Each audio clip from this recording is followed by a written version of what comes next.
Say hello to Honda's 2021 CB500X. As I've said before, I've been very curious about this bike because on paper, for its low price of about 7,000 US dollars, it kind of promises to do pretty much about everything. Now, I've been riding it for the past few days and I've taken it everywhere. Highways, back roads, off-road. It's dirty. It's gonna stay like that because I like it. In the city, short rides, long rides, and this is what I think of it. But before any of that, this episode is sponsored by Exter Wallet, the smart wallet, time-saving designs for smarter living. Stick around until the end of the episode to find out more.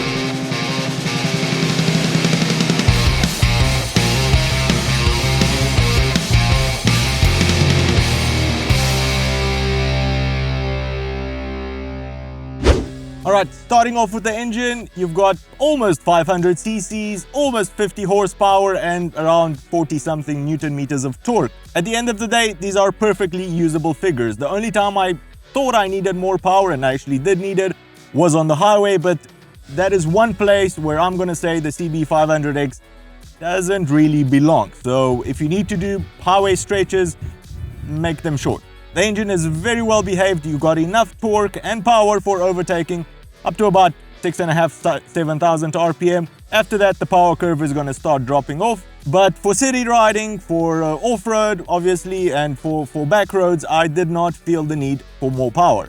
The gearbox, again, very well behaved, just like a Honda. No false neutrals, no false anything. It worked like a charm. What didn't work like a charm was the twitchy throttle. I don't know why we still have these sort of problems in 2021. It becomes quite irritating at slow speeds after a while, especially city riding and especially on off-road, where you need to be quite precise depending on the kind of track you're doing. I am inclined to say that you will get used to it and you will start changing gears the way it wants you to change gears, but this is not really a problem we should be having in 2021. I said the gearbox is fine, and it is refined, it does its job. What doesn't do its job is the first gear, which I don't understand why it's there. It's so short that you basically just pull off with it and 1 second later you're in second. And the sixth gear, I would have loved to be a bit longer so that you're a bit more comfortable on the highways.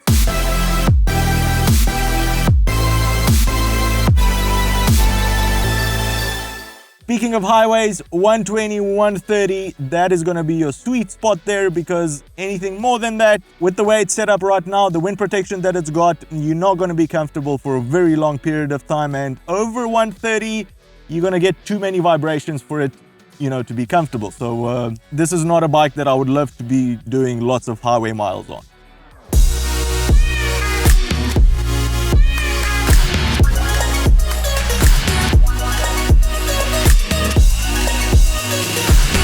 Backroads, now that is exactly where it shines. That's where it was meant to ride.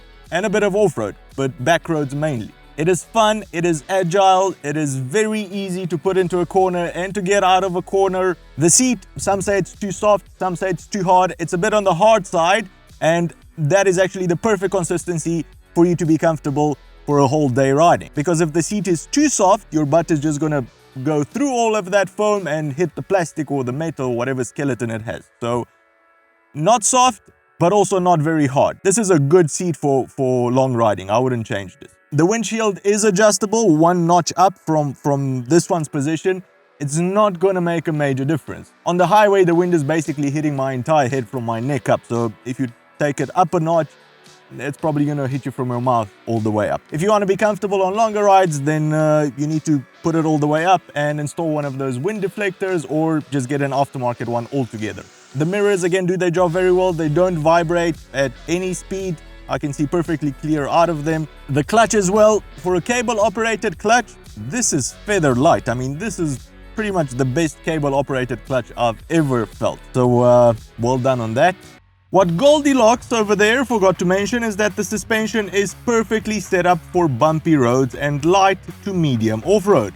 41mm forks on the front and a rear shock, both with preload adjustability, soak up bumpy terrain with no problem. All in all, I was really impressed by the suspension and see no need to go for an aftermarket solution for light to medium off-road, which realistically is where most of us will ride it.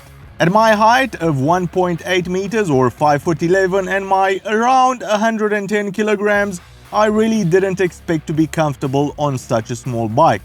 But to my surprise, the upright adventure riding position was very well set up and I had no problems riding all day long.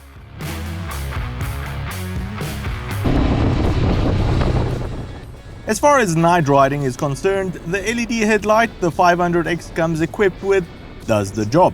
It doesn't come with any cornering lights, but even with just a low beam on, the road ahead is very visible. With the high beam on, you can definitely see a lot more on the road. Not the best LED headlight I've ever seen on a motorcycle, but a far cry from the worst one either. It does its job, and that's all you can ask.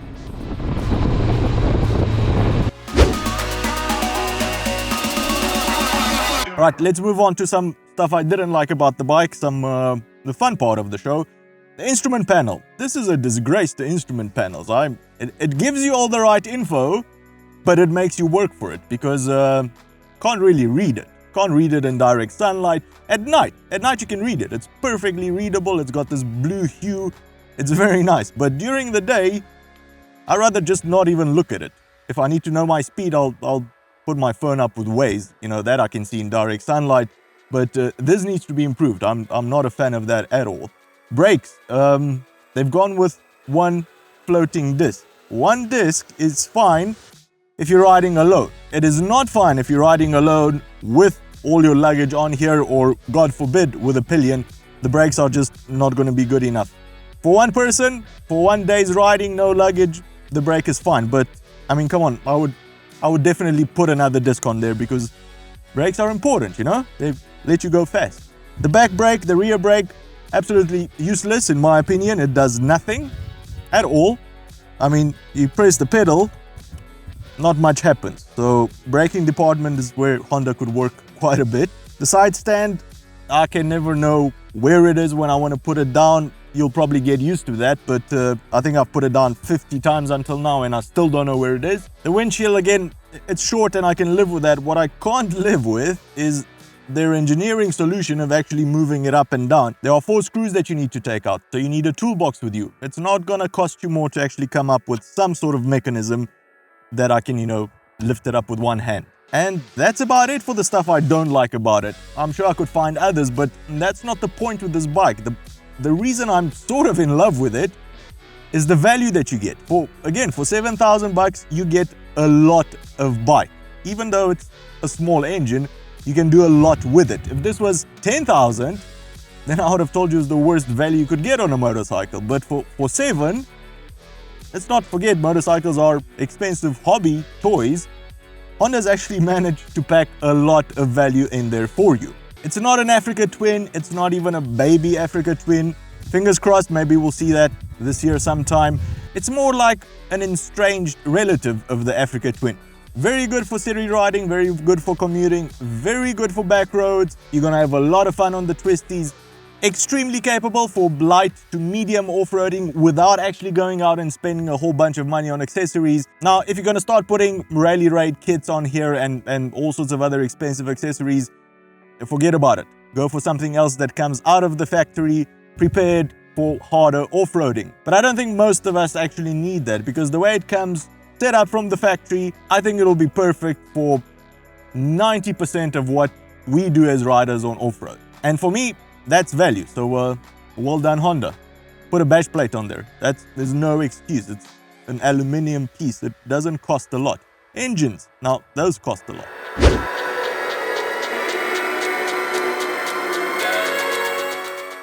Okay, you guys have also sent in some questions. I'm a beginner rider, would love to know if I should start smaller and then move over to this when the time comes. This is a brilliant bike for a beginner rider. You've got your 830mm seat height. It's not too high. You should definitely be able to flat-foot it. It's not heavy. It's easy to maneuver in parking lots, in your garage, places like that when it's not moving. When it is moving, weight doesn't really matter anymore. No, this would be a great beginner's bike. Did you find the gear pedal was okay? Looks a bit small for boots. No, not at all. I'm not wearing boots now, but when I did test it, I was wearing boots, pretty big ones, and I had no problem with changing gears whatsoever. So no, you're fine. What kind of vibrations does it have on the highway? Also wind protection. If you go for anything above 6,000 RPM, you're going to start feeling vibrations. From 7,000 onwards, you're on your own there. So yeah, the higher you rev it, the more vibrations you'll have. But for a normal cruising speed, 120, 130, you should be fine, no problem. On a scale of 1 to 10, how boring is it? It's not a boring bike at all, and I'm glad it's not a boring bike. I had a lot of fun riding it, and this is not usually the case. I wouldn't take it on very heavy off-road. Not really meant for that in its current configuration, but you can do normal trails, you can have fun. In the city, it's fun. Apart from the horn, we're not going to talk about that, but the exhaust is a lot of fun. So it's a fun bike. It's a fun, quirky little bike, and that's all it wants to be. Does the engine still vibrate like a wet dog in the winter wind? A poet. We have a poet among us. No, it doesn't. As I said, above 6,000, 7,000 RPM, yes, but compared to what they had in the previous years, it seems those rubber engine mounts did the trick. So I'm not going to complain about engine vibrations at all. Does it come with a center stand? Unfortunately, not. And this sort of bike should come with a center stand, but it doesn't. Is it a street bike with an adventure body kit, or could you actually take it on a trail? Interesting question. And the last one. It's not a wannabe adventure bike. It actually is an adventure bike. Depending on the type of off-road terrain you want to ride, how difficult it is, how technical it is, that's when you're going to start adding all sorts of accessories to it, and that's when it's going to become more expensive, and that's when you'll realize that maybe it's time to move over to a different bike that already comes with all of those accessories. But in its base configuration, the one that it comes in right now, only thing I would add is a bash plate, because hitting my engine casing while off-roading is gonna be, that's it, that's the end of your riding days. A bash plate should be included from the factory, that's what I think. The rest of the accessories, it depends how hard you wanna actually take it off-road. For the soft, light type of off-road trails like, you know, river crossing or back roads or fire roads, it's fine. It's perfectly suited for that, and you're gonna have a lot of fun doing it.